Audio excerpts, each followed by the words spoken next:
तो बेटा आज जो लेक्चर है वो 4 है। कौन सा? 4। ठीक है। हेलोजन व हेलोजन हम लोग पढ़ रहे थे। हाँ, 3 लेक्चर हो गए। मैंने IUPAC तक आपको बता दिया था, कॉमन सिस्टम भी बताया था। IUPAC मैंने कहा एक्सरसाइज करके आइएगा, तो आप लोग किए भी हो। आज हम लोग जो है हेडिंग डालेंगे CX बंध की प्रकृति। ये लेक्चर 4 है, lecture 4 CX C bond X बंध की प्रकृति। Nature of C bond X। अरे वो हो गया बंध का मतलब जो है हिंदी लिख रहे हैं, बंध का मतलब आबंध समझ गड़बड़ हो जाएगा। हम बंध लिखते हैं। आबंध का मतलब जो है जो फोर्स ऑफ अट्रैक्शन हुआ है, बंध का निर्माण हुआ। CH बंध की प्रकृति। Nature of CX bond, nature of C bond X bond, ये इसकी इंग्लिश है। ठीक है।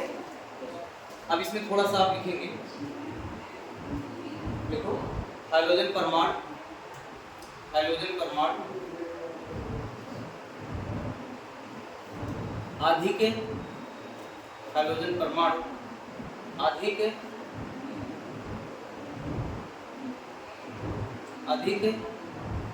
विद्युत ऋणात्मक परमाणु है, अधिक विद्युत ऋणात्मक परमाणु है।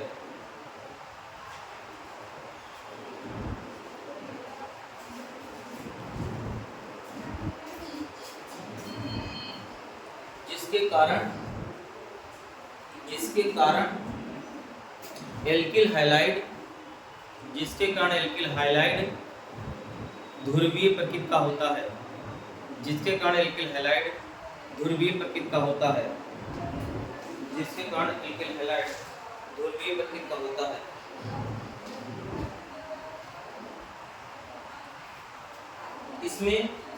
इसमें कार्बन परमाणु, इसमें कार्बन परमाणु आंशिक धनायन, इसमें कार्बन परमाणु आंशिक धनायन, जबकि हैलोजन परमाणु आंशिक ऋणायन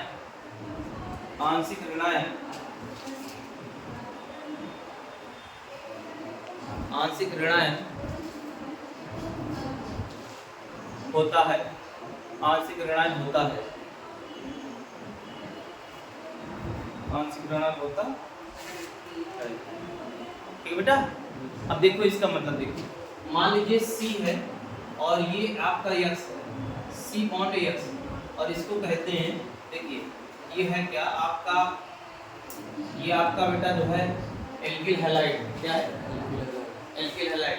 अरे एल्किल हैलाइड मतलब हमने C लिख लिया कार्बन, उसकी जो है 4 वैलेंसी होगी। तो अच्छा ये बताइए, यहाँ आप जो हाइड्रोजन है इसकी जो है साइज बहुत छोटी होती है, इस वजह से इसमें पार्शियल नेगेटिव आ जाएगा, यहाँ पार्शियल क्या होगा? पॉजिटिव।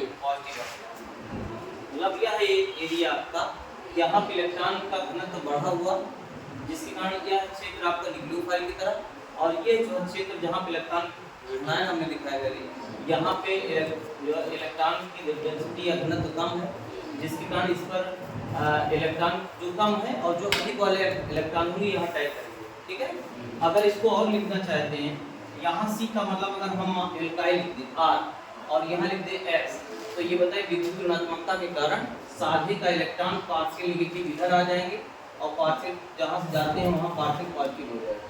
ठीक है। कहने मतलब जो इलेक्ट्रॉन आपका है मिडिल में ना होकर किसी एक साइड में विस्थापित हो जाएगा। और इसको आप दिखा सकते हैं, इसको -I कह सकते हैं और इसको कह सकते हैं +I जो बना लो।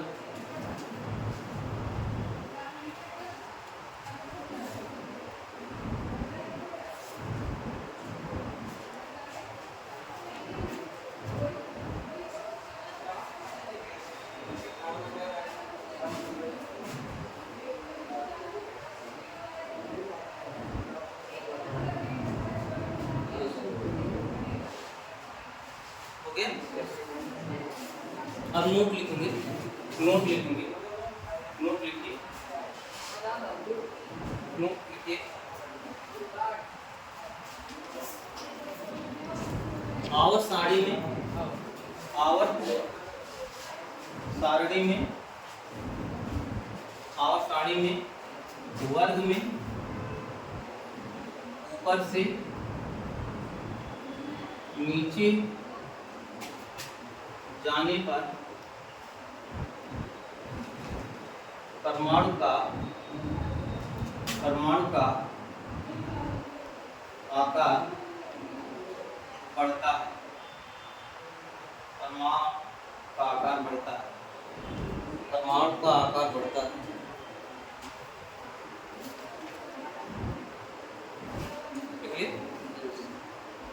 फ्लोरीन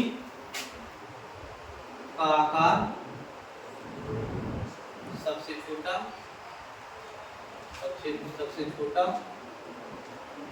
जबकि आयोडीन का आकार सबसे बड़ा होता है, सबसे बड़ा होता है, सबसे बड़ा होता है।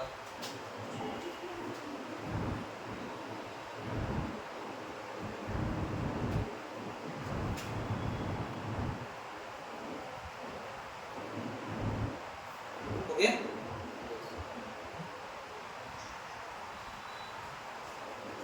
देखिए बेटा, यहाँ देखिए, अगर हम मान लीजिए इसका जो कंपाउंड बनाते हैं, ये आ रहा है, अगर मैं इसको बनाता हूँ, ध्यान देखिए, मैं ये लिखना चाहता हूँ, यहाँ R का मतलब CH3 लिखना चाहता हूँ। क्या लिखना चाहता हूँ? तो ये CH3 ये लिखना चाहता हूँ, और यहाँ लिखना चाहता हूँ CH3, और ये Cl लिखना चाहता हूँ, यहाँ CH3 Br लिखना चाहता हूँ, यहाँ CH3 I लिखना चाहता हूँ। अब ये मान चलिए सबसे ज्यादा बंद लंबाई किसकी ज्यादा होगी? ये आपका जानते हो क्या? ये बंद है, ये बंद बना है, ये बंद बना है। और अगर इनका बंद लंबाई देखना चाहते हो, लंबाई, तो बंद लंबाई सबसे छोटी इसकी होगी। बंद लंबाई क्या होगी? तो अगर हम देखेंगे तो बंद लंबाई ऊपर से नीचे जाएंगे तो बढ़ेगी। बंद लंबाई क्या होगी? बंद लंबाई बढ़ती है, बंद लंबाई क्या होगी? बढ़ती। ध्यान दीजिए, इसकी साइज छोटा है तो फोर्स ऑफ इस जो है न्यूक्लियस में इसके इस कार्बन के जो इलेक्ट्रॉन है, इसका न्यूक्लियस इसके जो है इलेक्ट्रॉन के बीच जो आकर्षण होगा बहुत ज्यादा प्रबल होगा, क्योंकि विद्युत ऋणात्मकता सबसे ज्यादा, इसलिए बंध ये छोटा होगा। CH3 का उससे बड़ा क्या होगा? CH3Cl का, फिर उसके बाद क्या होगा? CH3Br का, उसके बाद क्या होगा? CH3I क्या होगा? CH3I। तो CH3I का जो बंध लंबाई है बढ़ने का क्रम है बेटा, वो जो है ऊपर से नीचे पे जो है बंध लंबाई बढ़ती है। और ये भी जाने, अगर बंध लंबाई बढ़ेगी तो आयनन जो ऊर्जा है, आयनन ऊर्जा का मान देखिए लंबाई पे डिपेंड करते हैं। किस पे डिपेंड करते हैं? लंबाई पे। तो आयनन ऊर्जा का मान जो है, आयनन ऊर्जा, तो आयनन ऊर्जा का मतलब है, आयनन ऊर्जा का मतलब ये हुआ बेटा कि इसको इनमें से इलेक्ट्रॉन निकालने के लिए या बंध को तोड़ने के लिए, आयनन एंथैल्पी मतलब यहाँ पे क्या है?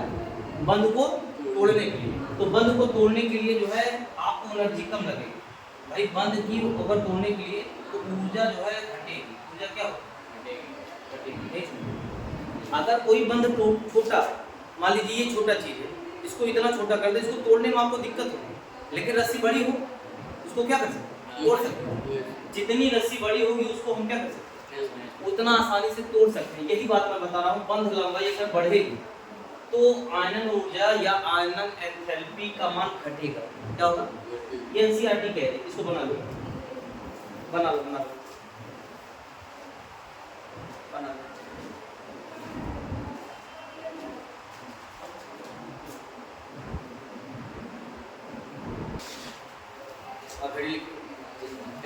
एल्किल हैलाइडों के विरचन की विधियां इंपॉर्टेंट है। एल्किल हैलाइडों के विरचन की विधियां, एल्किल हैलाइडों की विरचन की विधियां, एल्किल हैलाइडों की विरचन की विधियां। एल्किल हाइलाइटों के बीच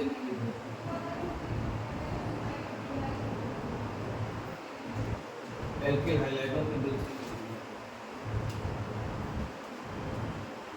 एल्किल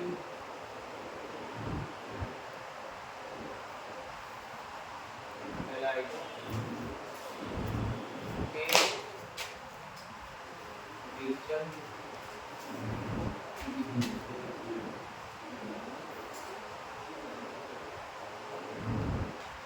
डिक्टेशन ऑफ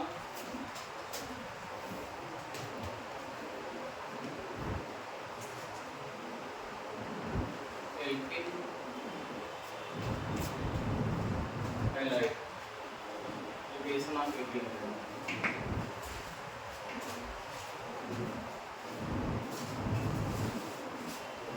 ठीक है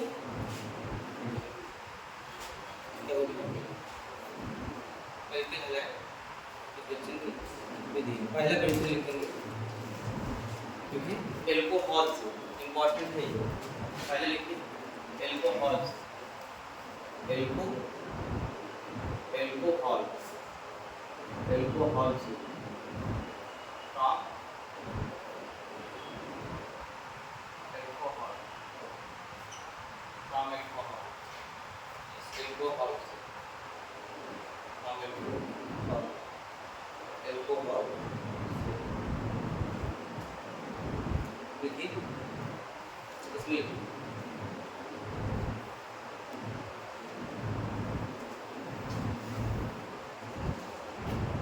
एल्कोहल एल्कोहल एल्कोहल ग्लूकोज अभिकर्मक alcohol alcohol glucose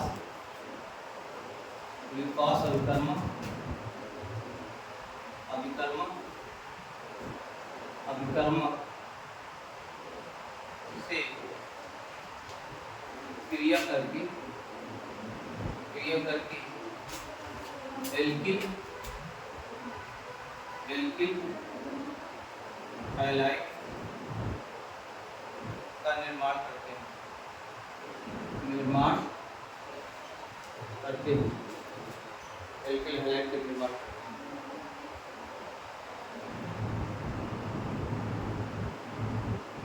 alkyl highlight का निर्माण करते हैं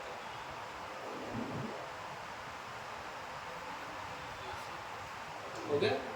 देख एल्कोहल है ROH को क्या कहते हैं OH फंक्शनल एल्कोहल का फंक्शनल ग्रुप OH नहीं होता है OH के जुड़ने के आधार पर ये तय होता है। जैसे मान लो यहाँ देखिए अगर OH किसी मेटल से जुड़ा है किससे जुड़ा है मेटल मेटल मतलब जैसे NaOH KOH ये सब जैसे मान लो NaOH से जुड़ा हुआ है तो ये आपका क्षार होगा क्या क्षार। और अगर बेटा आ रहा है अगर बेटा जो है OH आपका H से जुड़ा हुआ है तो ये पानी होगा जल ठीक है वाटर। और अगर OH आपसे R से जुड़ा है एलिफेटिक कार्बन से इससे इसको कहेंगे एल्कोहल क्या कहेंगे एल्कोहल। और अगर ROH ये OH अगर AR से जुड़ा है AR का मतलब होता है एरिल या एरोमेटिक कंपाउंड बेंजीन से जुड़ा है तो इसको कहते हैं फिनॉल क्या कहते हैं। तो ये आपका एल्कोहल होगा ठीक है। और सुना एक बात और जान लीजिए अगर ये Cl Zn निर्जल ZnCl2 और प्लस ये Cl के ये Cl का मिश्रण जो है ग्लूकोज अभिकर्मक कहलाता है क्या कहलाता है ग्लूकोज अभिकर्मक। अभिकर्मक का मतलब ये है ठीक है। देखो जैसे मान लीजिए हम यहाँ देखें हम ये यहाँ आपका ये Cl और आपका ये निर्जल ZnCl2 का मिश्रण इसको आप ना इस दोनों को मिला के ग्लूकोज अभिकर्मक कहते हैं। अभिकर्मक मतलब जो अभिक्रिया को चलाने के लिए जिम्मेदार जिसके वजह से अभिक्रिया हो। अभिकारक क्या होते हैं जैसे जो अभिक्रिया में भाग लेते हैं ये दोनों मिलकर अभिकारक आपस में टक्कर करेंगे और बगैर कोलिजन के टक्कर होने से कोई उत्पाद का निर्माण नहीं होगा। नेसेसरी क्या नेसेसरी ये है कि कोलिजन होना टक्कर होना विदाउट टक्कर कोई भी रिएक्शन, और इतना टक्कर हो कि वो जो है फाइनली उत्पाद में कन्वर्ट हो। ठीक है, अब यहाँ देखिए, अगर मैं देखना चाहता हूँ तो HOH मिल के क्या निकालेंगे, वाटर, तो जल निकल जाएगा, तो ये बन जाएगा RCl और प्लस H2O हो जाएगा। और इसको कहते हैं एल्किल हैलाइड में क्लोराइड, एल्किल क्या होगा, क्लोराइड। ठीक है, एल्किल क्लोराइड, नोट करो इसको।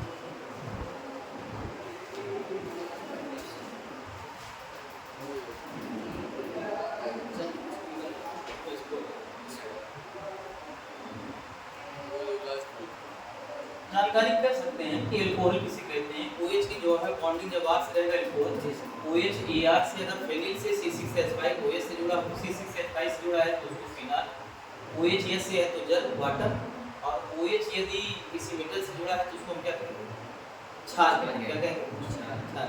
ठीक है, सुनो, अब इसको जो है हम क्या करते हैं, मैकेनिज्म करते हैं। क्या करते हैं, मैकेनिज्म है फॉर्मूलेटिव क्रियाविधि, निम्नलिखित क्रियाविधि।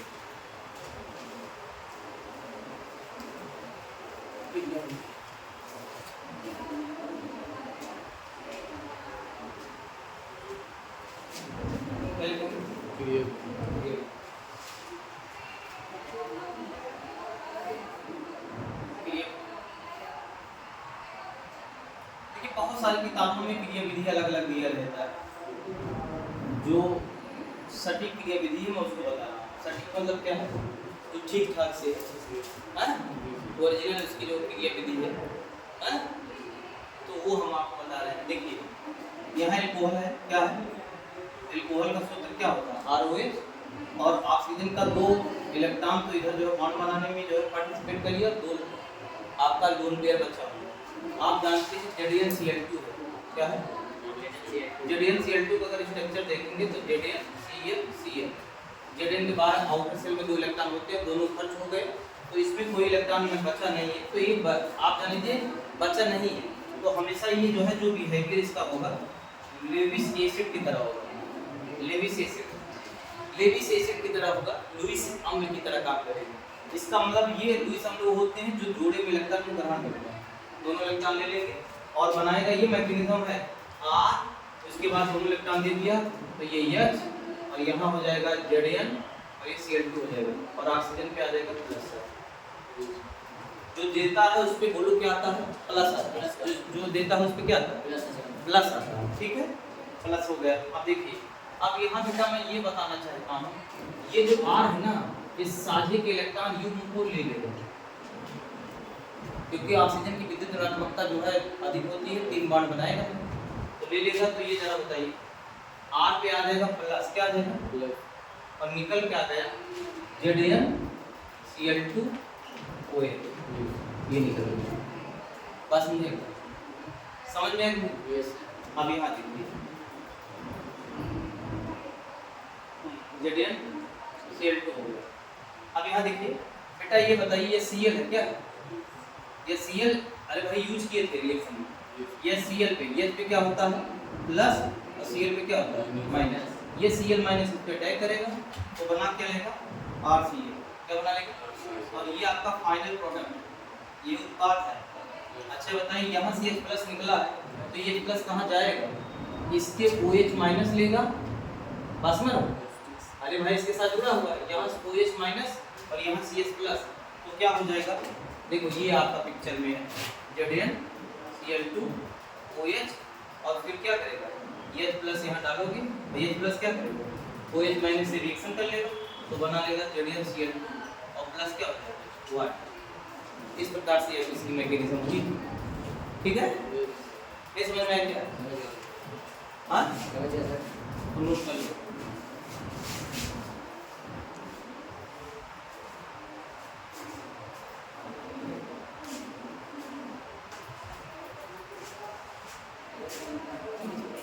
नोट कर नोट कर।